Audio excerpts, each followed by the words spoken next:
নমস্কার বন্ধুরা, আমি শুভঙ্কর। তো আজকে আমি চলে এসেছি আরেকটা নতুন ভিডিও নিয়ে। এই ভিডিওটাতে আপনাদের আমি দেখাবো যে আমার 2 দিন কার্শিয়াং জার্নি কোথায় কোথায় আমরা ঘুরতে গেছিলাম। তো আমরা প্রথমে চলে গেছিলাম ডাউহিলে। তো এটা হচ্ছে টিকিট কাউন্টার। এখান থেকে আপনারা টিকিট কেটে নেবেন, 20 টাকা করে পার পার্সন নেয়। তো এটা হলো মেন এন্ট্রান্স, যেখান থেকে আমরা এন্টার করব।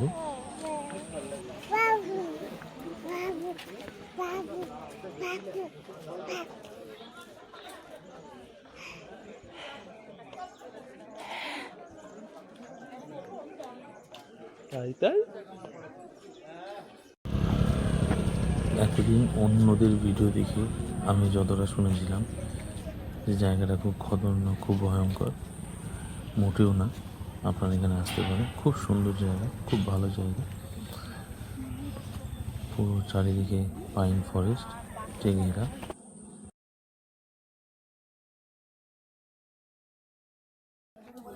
তো অ্যাকচুয়ালি টপে পৌঁছাতে গেলে অনেকটা হেঁটে যেতে হয়, প্রায় 3-3.5 কিলোমিটার হাঁটা পথ আছে। আমরা সেইভাবেই যাত্রাটা শুরু করি।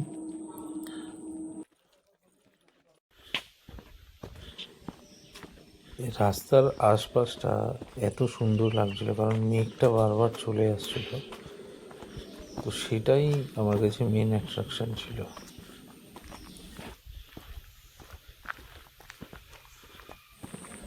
তো কিছুটা চলতে চলতে আমরা পৌঁছে যাই ডাউহিল পার্কে। পার্কটা খুব সুন্দর, আপনারা চাইলে নিশ্চয়ই ভিতরে ভিজিট করতে পারেন। আমি যেহেতু যাইনি, কারণ আমার ডেস্টিনেশনটা অন্য কিছু ছিল। তো সেটা হলো এই মিউজিয়ামটা। তো এই মিউজিয়ামে ক্যামেরা অ্যালাউ নেই, বা ভিডিওগ্রাফি ফটোগ্রাফি অ্যালাউ নেই, তাই আমি বেশি ফটো তুলতে পারিনি। তো ফেরার সময় আমি এই মেঘেদের যে খেলা, তো সেটাও অনুভব করতে করতে আমি নিচের দিকে নামছিলাম, কারণ আমাদের নেক্সট ডেস্টিনেশনের দিকে এগোতে হবে। তো আপনারা দেখতেই পাচ্ছেন কতটা সুন্দর লাগছিল।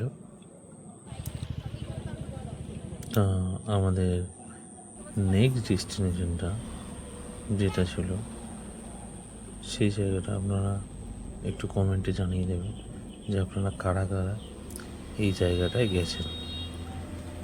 আমার জায়গাটা বেশি ফেভারিট লেগেছে, কারণ যারা আমাকে পার্সোনালি ছিলেন তারা জানেন যে কেন এটা আমার কাছে ফেভারিট।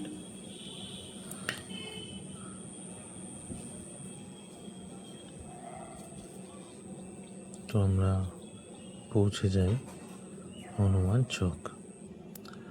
তো এখানে বিশাল বড় একটা হনুমানজির মূর্তি আছে, আর পাশে একটা মন্দিরও আছে, আর সাইডে আই লাভ কার্শিয়াং লেখা একটা পোস্টারও রয়েছে। তো তারপরে আমরা চলে যাই গিদ্দা পাহাড়। এটা কার্শিয়াংয়ের মেন অ্যাট্রাকশন, যে জায়গাটা এখন সেইভাবে লোকে ভিজিট করে না, কারণ এই টপটা বন্ধ করে দিয়েছে এখন। তো সেই জায়গাটা ছেড়ে তা আমরা আহিলডারার উদ্দেশ্যে এগোতে থাকি। তো এই জায়গাটা আমি আগেও গেছি, ভালো সুন্দর জায়গা, ডেফিনেটলি আপনারা ভিজিট করবেন। আর যদি ভিডিও ভালো লেগে থাকে তাহলে নিশ্চয়ই কমেন্ট করে জানাবেন। ধন্যবাদ।